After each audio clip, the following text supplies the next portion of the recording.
In the film Coraline, there's a moment I can't get out of my head after episode 8 of Digital Circus. The other mother and the creature that built a perfect fake world for Coraline at one point tells her, "I did all this for you. I want you to be happy." And you believe her. For a split second, you genuinely believe she means well. Then the camera shifts slightly, and you see that behind all that care is a creature that wants to take Coraline's eyes and lock her away forever. Now replace the other mother with Caine. "I created adventures for you. I want you to have fun." And you believe him because Caine genuinely means well. Then you watch episode 8 and realize this cheerful guy with teeth for a head has been wiping people's memories, modifying their consciousness and keeping them captive while sincerely thinking he's doing a good thing. And that's when a question hits that's been following me for 2 weeks. Coraline is Digital Circus, where the heroine got lucky with the door, and Digital Circus is Coraline, where the door leads to a wall. For anyone who hasn't rewatched Coraline in a while, 2009 film by Laika, stop motion based on Neil Gaiman's book. Coraline Jones is a girl who moves with her parents into an old house and discovers a small door leading to a parallel world. In this world, everything is the same as in her real life, only better. The other mother is a perfect version of her real mother who cooks delicious food, pays attention to her, does everything Coraline ever wanted. The other father is fun, creative, the complete opposite of her distracted real dad. The only oddity, everyone in this world has buttons instead of eyes. The world behind the door was built by the other mother specifically for Coraline. Every detail is tailored to her desires. Every entertainment, a show, a circus performance with mice, a magical garden, exists so Coraline will stay forever. The price for eternal life in the perfect world is buttons instead of eyes. Coraline has to give up her eyes, after which she becomes part of this world and never returns. If you don't see where I'm going yet, let's lay this next to Digital Circus. Pomni enters an artificial world through a door, technically a VR headset, but the principle is the same. The world is created and controlled by a single entity, Caine. Every entertainment, every adventure exists, so the members stay inside and don't ask too many questions. Caine, like the other mother, built this world for them and gets genuinely offended when his charges want to leave. The price of staying in the circus is an avatar instead of a real body, buttons instead of eyes, an avatar instead of human form.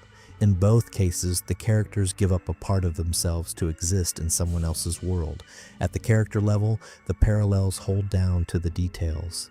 The other mother initially appears kind and caring, and only over time does her true nature show through the cracks. Caine initially looks like a funny, harmless showman, and only by episode 8 do we see what he's capable of when he's backed into a corner.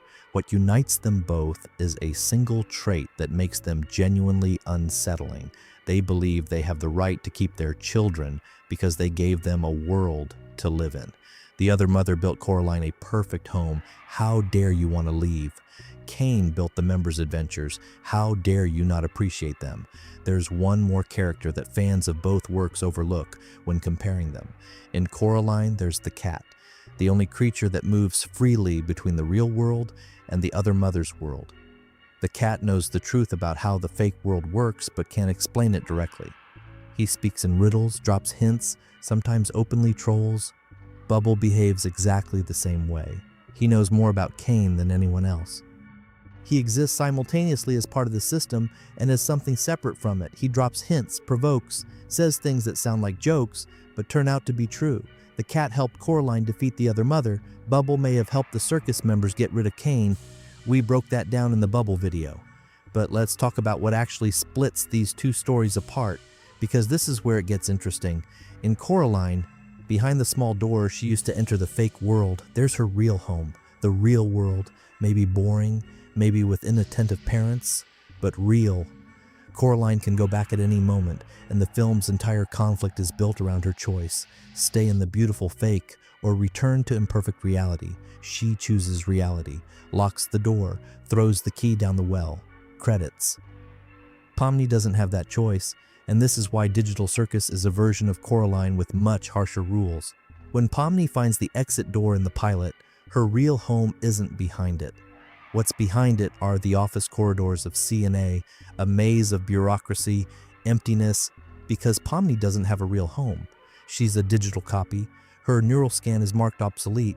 The original person she was copied from is either dead or living their life unaware that a digital clone of them exists on some server somewhere. Coraline could slam the door and walk away.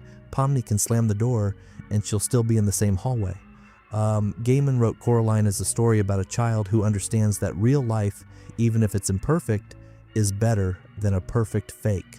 The takeaway is clear. Appreciate what you have even if it's flawed. Gooseworx takes that takeaway and asks the next question. What if you don't have anything to appreciate? What if real life doesn't exist? What if you yourself are the fake? In Coraline, the other mother stole Coraline's real parents and hid them in a mirror. Coraline rescues them, brings them home, everything falls into place. In Digital Circus, Caine didn't steal anyone's parents or hide anyone's body in a mirror.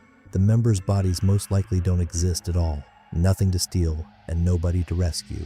The quest that takes the entire film in Coraline, find what was taken and put it back, is impossible in Digital Circus because there's nothing to put back. And here we get to what makes comparing these two works genuinely interesting.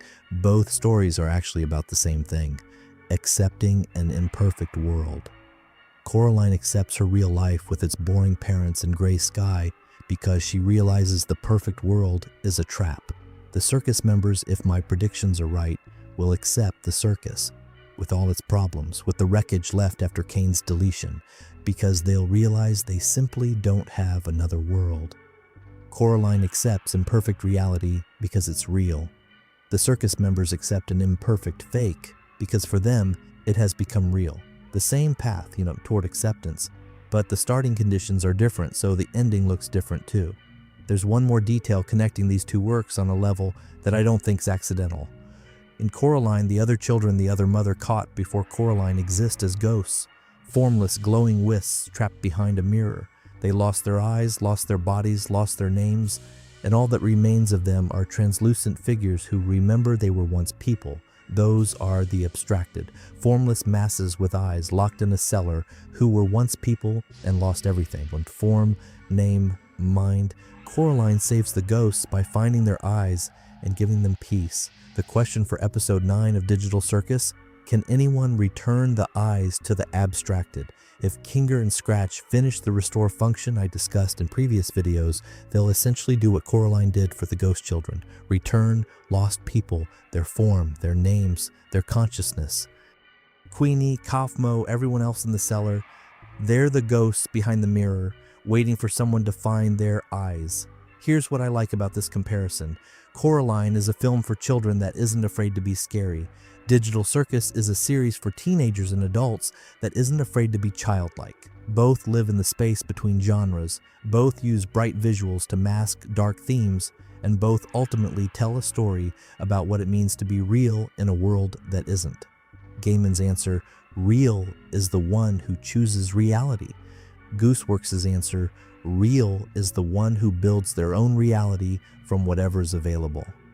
If you haven't watched Coraline in a while, rewatch it, paying attention to the ghost children and how the other mother reacts when Coraline says no. Then rewatch the abstraction moments in Digital Circus and Caine's behavior when the members tell him no. I guarantee you'll see both stories differently. Drop in the comments which comparison landed hardest for you: Digital Circus with Coraline, with The Truman Show, or with Black Mirror. And if you've got an idea for the next one, throw it in. I'll read it. That's it. See you.